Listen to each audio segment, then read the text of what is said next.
Alrighty, let's get after it. It is 11/21/2025, 4:39 p.m. As you can see, I'm all alone. Um, Sad times. I'm without Kyle. But still have the jersey. Kyle's share. It's like oop, sorry, that was probably pretty loud. RIP headphone users. Kyle's share is still there, so it's like in spirit he is still here.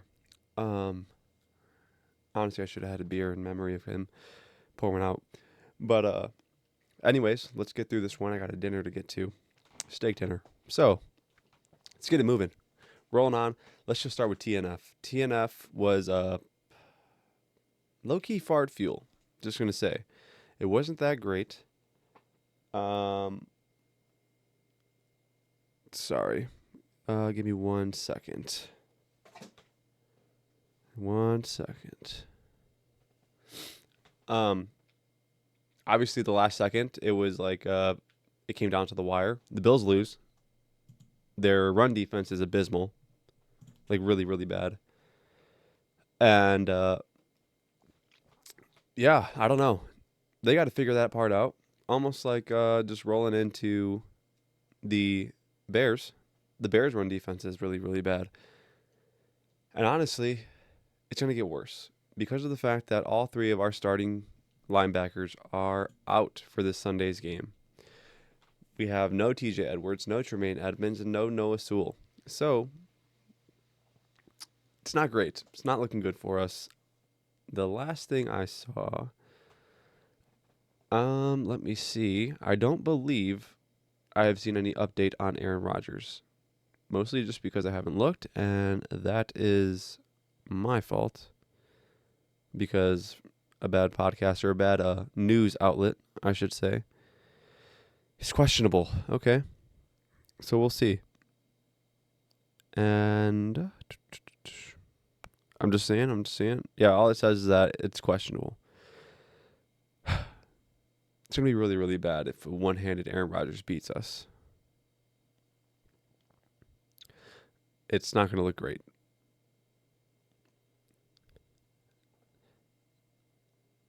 Sorry, I usually have Kyle carrying me when I have to go quiet because I'm trying to do things right now. Sorry. I'll do better. But another good thing that Kyle did send is his picks. So you guys will not be without picks for this week. So, with the Steelers at Bears, Kyle has the Bears at covering 2.5. It's obviously at Soldier Field. Again, if Aaron Rodgers plays, we have to win. This is a must-win game, also because of the fact that the Bears have not the greatest, like the easiest schedule coming up for the rest of the year. It's not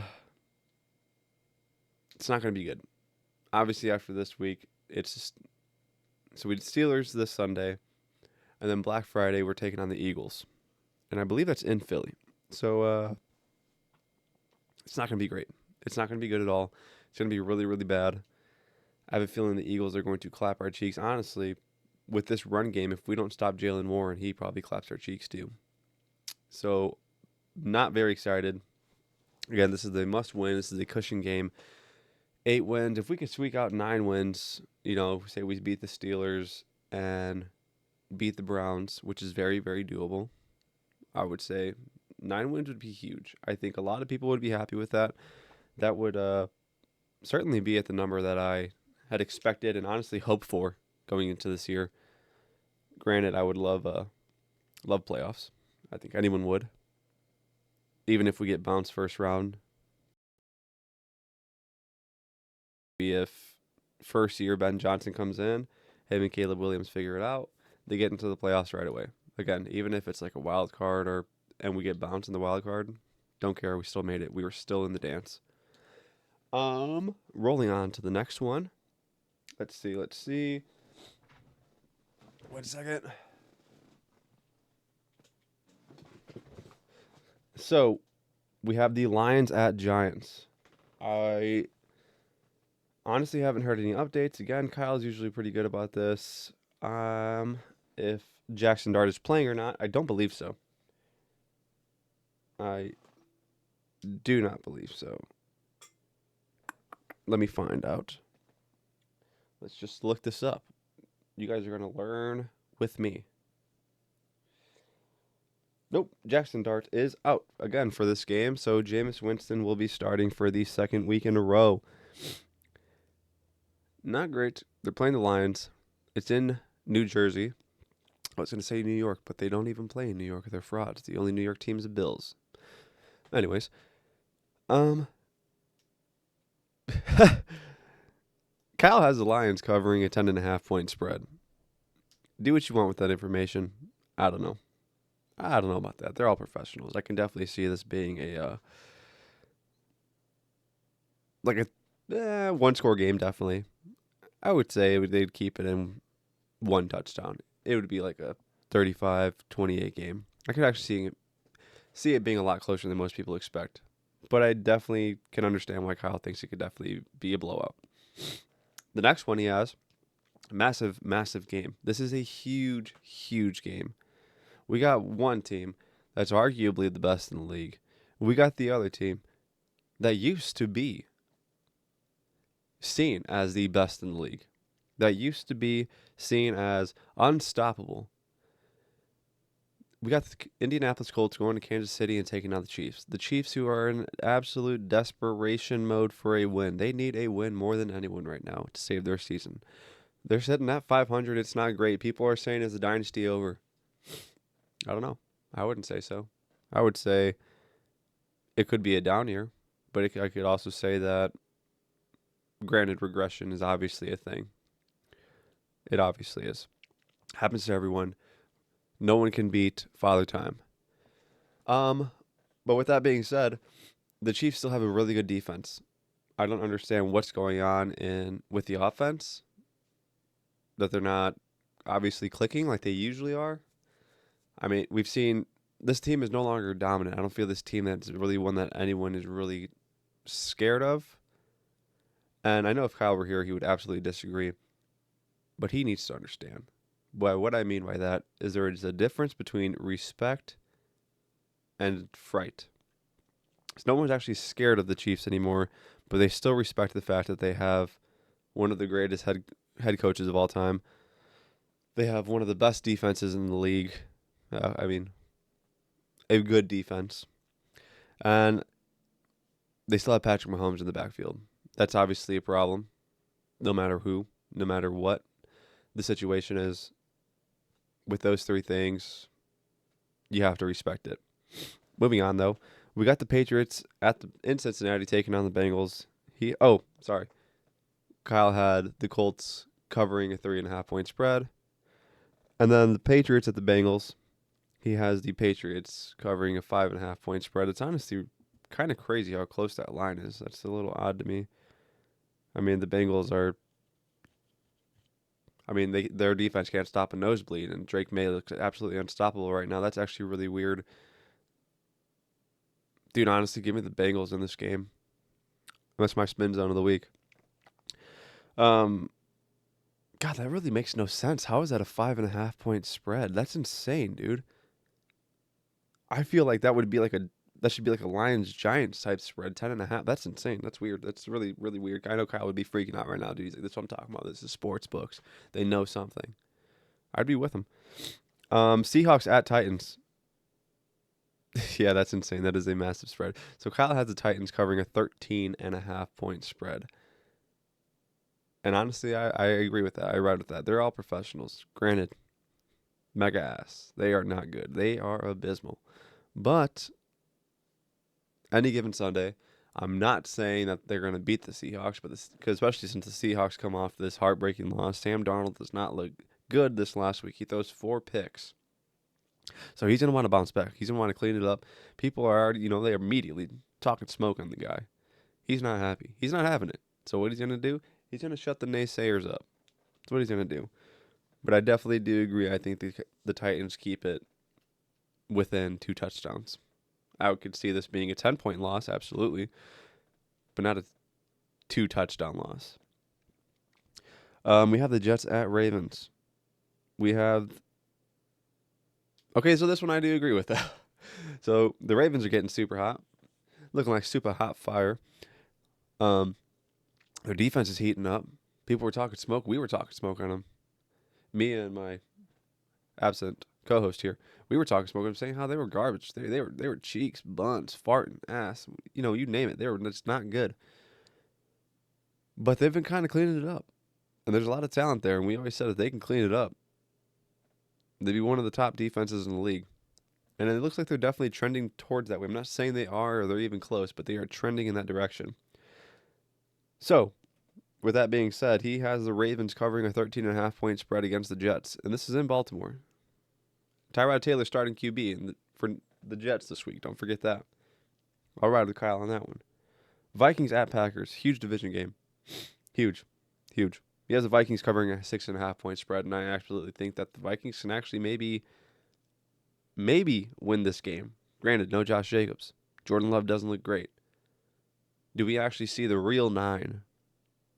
Or have we been seeing the real 9 this whole time? Maybe 9 goes away and we get J.J. McCarthy. Maybe that's what we need. We need J.J. McCarthy. We don't need 9. 9's garbage. 9 can't play football.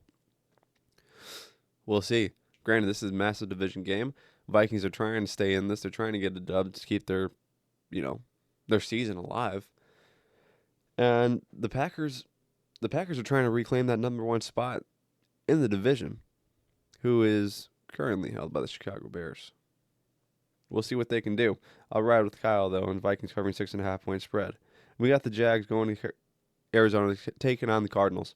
He has the Cardinals covering a 3-point spread, and I'll take that all day. I absolutely agree. I think the Jaguars are too inconsistent, but so are the Cardinals. This is like the battle of mid. This is the battle of mid. There's just Jacoby Brissett, though, obviously balls out last week, which, by the way, real quick, he had a QBR of like 23.5. ESPN, what are you doing? What are you smoking? Was that supposed to be 123?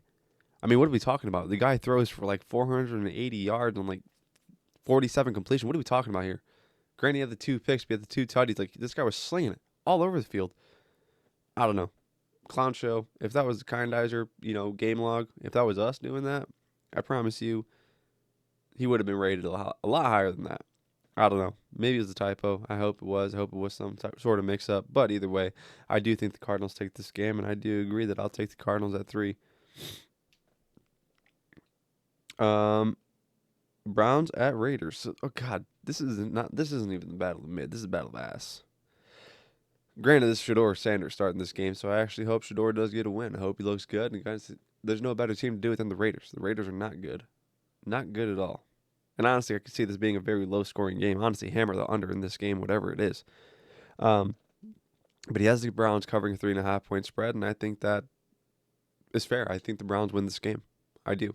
I do think the Browns truly win this game. Then we got the Eagles and Cowboys in Dallas.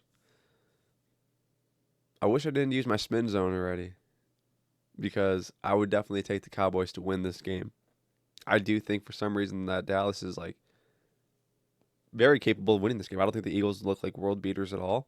I think the Dallas offense can keep up with anyone. Granted, if their defense gives up 40 points, I think Dallas's offense is very capable of putting up 40 points. Granted, this is a very good Eagles defense.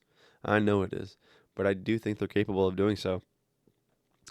So yeah, he has the Cowboys covering 3-point spread, and I'm taking the Cowboys on the money line. Sorry. Say what you want. Disagree with me, drag me through the mud, drag me in the comments. I don't care. You know what that means? If you're commenting, that means that we're getting more exposure.